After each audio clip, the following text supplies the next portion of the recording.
Welcome to another Filmmaker Film Watcher mini episode. Fantastic. I'm filmmaker Richard de Gregorio. Fantastic. It is fantastic. And I'm film watcher Greg Ralph. Fantastic. So obviously, the fantastic reference means that we've just gone to see Fantastic Four First Steps. Do tell. Yeah. So this is meant to be, I think it's like the new Marvel universe, so the first of the new Marvel phase. I've written it better, but we'll get to that. Well, that's right. So I think, last Filmmaker Film Watcher mini, we did Superman, and that was the first of sort of the DC phase, and this is the Marvel one. So, Greg, explain it better. I have to delete my first paragraph now. Go for it. Only last week, we reviewed the new Superman film, which is heralded as a return to glory for the DC Universe movies. And today we saw the equivalent saviour for the Marvel Cinema Universe. This film's story is set on Earth 828, a world that looks a lot like our own in the 1960s, but infused with futuristic technology and architecture. It's kind of a cross between our era of the Apollo landings and Disney's Tomorrowland. Some years prior, a family of 4 astronauts played by Pedro Pascal, Vanessa Kirby, Eben Moss-Bachrach and Joseph Quinn, who went into space and returned as superhumans due to exposure from cosmic radiation. This team became the Fantastic Four, a wildly popular mix of Earth's protectors, leaders of a UN-like organisation, and the kind of pop culture figures who pop up in cartoon shows and your breakfast cereal. All's going pretty well for them, including a pregnancy, until the arrival of the Silver Surfer, Julia Garner, to announce the Earth's imminent destruction by Planet Eater Galactus, Ralph Ineson. Our heroes try different strategies to negotiate with and then defeat Galactus with little success. Now, I tried to get Ricardo to write this opening synopsis because I just didn't care for this film. Yeah, I know you're looking shocked. Wow. I did try. I went into the cinema very hopeful based on buzz about how this film restored Marvel's light touch. But to me, it felt flat and curiously unengaging from the very beginning. Like the latest Superman film, this movie isn't particularly interested in origin stories. In the same way that Superman started mid-battle, the Fantastic Four started with highlights from their greatest battles.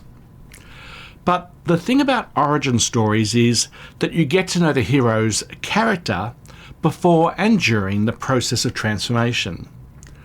For Superman, he was the solo hero at the start, and you saw him persevere in the face of serious defeat. But there were 4 fantastic heroes in this film, and what we were given was a display of their powers in a busy series of activities, rather than encountering them as people. We also heard nothing about the backstory and motivation for Galactus's hunger. From that lacklustre start for me, the film never re-engaged. Now don't get me wrong, there were elements I enjoyed, such as the design aesthetic of the world, which had me excited when I saw the trailers. A funny comic sequence, but right at the end of the movie. I'm sure you know which one I'm referring to. Yeah, I do. And a touching explanation at film's end of why exactly Earth 828 was selected for the plot. But overall, I'm not a fan. So Ricardo, would you like to set the record straight for our listeners? Oh, look, I didn't dislike it as much as obviously you did. It's had good reviews and good scores on Rotten Tomatoes and so on.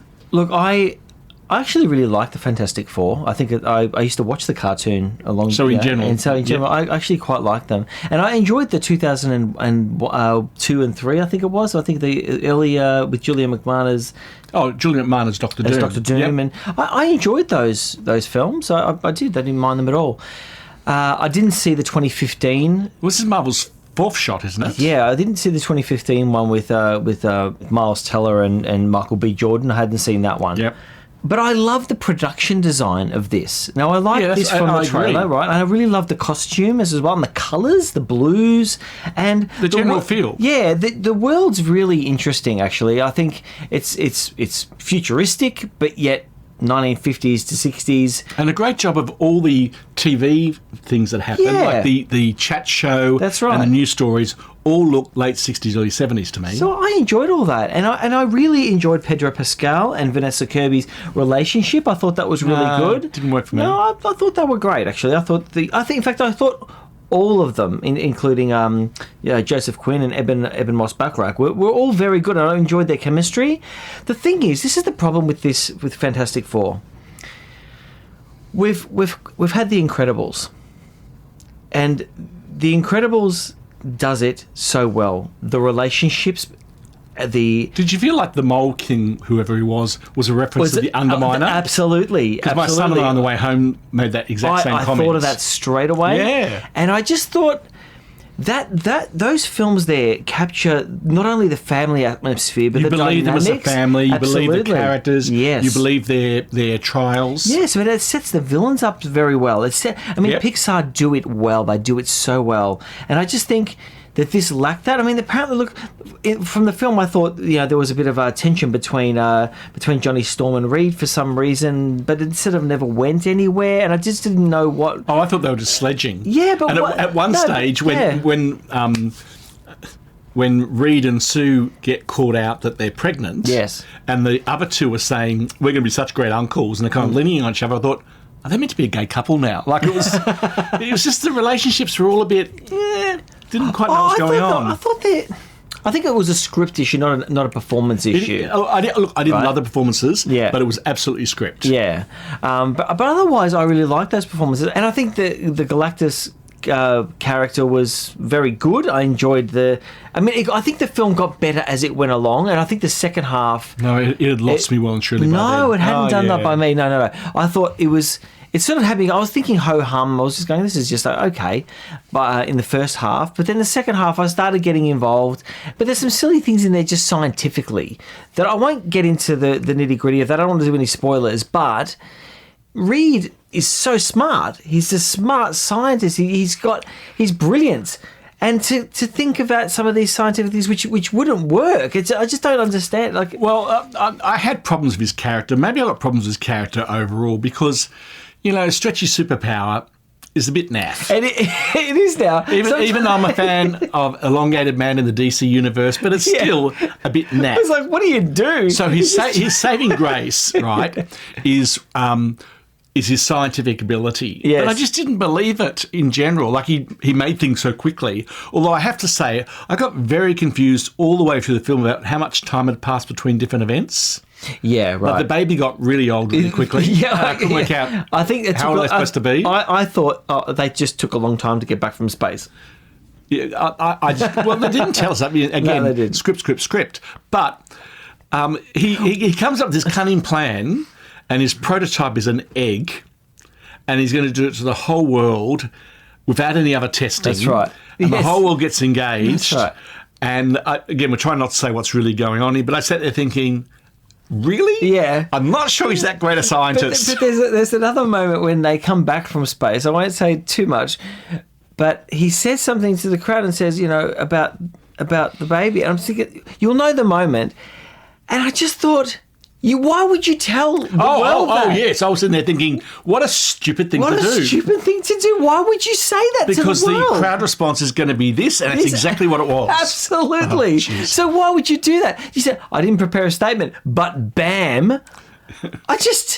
So some silly things like that in there. But overall, I actually did have a good time by the end of it, and I did not. I did, and I thought the Silver Surfer was good.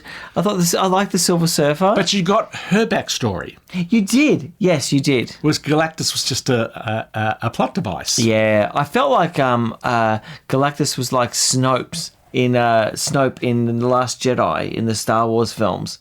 I can't remember. Oh, well, that's right. You don't, because Snope sort of came in and was meant to be the big thing and then was not, and it just. Who is Galactus? I have no idea, right? So I haven't seen Fantastic Four for a very long time, and I've forgotten. I came up with a theory. I thought, well, this would be a good twist, but the film wasn't that clever. Can I tell you what seriously annoyed me almost most of all? Well, there were things in general. They cast Natasha Lyonne. Do you know who that is? Yes, from Poker Face. So she Poker Face, Russian Doll. You know, she's a very good actress. You know, a bit quirky, and someone who I think probably has a bit of a cult fan base.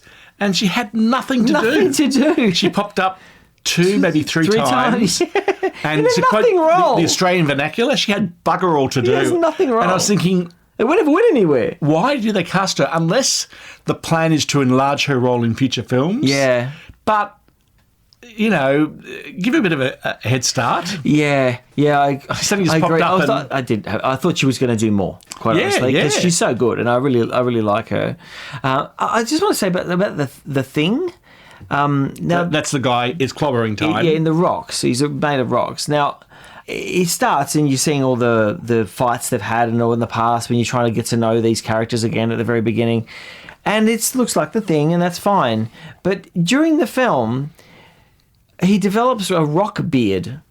I kept looking at it thinking, is that meant to be a beard? And I'm going, rocks don't grow beards. And I couldn't stop looking at it the whole time. But no. He's a rockified version of himself. And my son really liked that part of it. Yeah. I was thinking, well, how does he shave? And I think I've tuned out at one point, but apparently he used an angle grinder or something. But then I was thinking, so how does he go to the toilet? Well, that's it. It was kind of a nice touch, but kind of, again, like a lot of stuff in the film, it didn't feel thought through. Yeah, I just think it was all script really, because I think the director Matt Shackman did a really good job in terms of the aesthetics of the film. I think it looked really good, and I think he did a very good job there. But I think it was just lacked in the script element. I mean, that's what I'm talking about. When you're looking about Pixar, Incredibles 1, 2, they're brilliant. Yeah. They do it so well, and to understand the worlds and the characters and so you've got that stake. Whereas it didn't have that. But I enjoyed the performances. I did, and I enjoyed the aesthetic of it. So I quite. At the end of the film, I thought, okay, I enjoyed that. So last week you gave Superman 7 out of 10. Yeah. Where are you this time?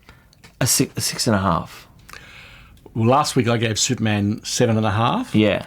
This time I'm sorely tempted to give it an unfantastic 4. What, a 4? Wow. I didn't think it was that. That's because, because of the name it's kind of and the tempting. title. Yeah, that's but right. for me, it's a 5. It's really middle of the road.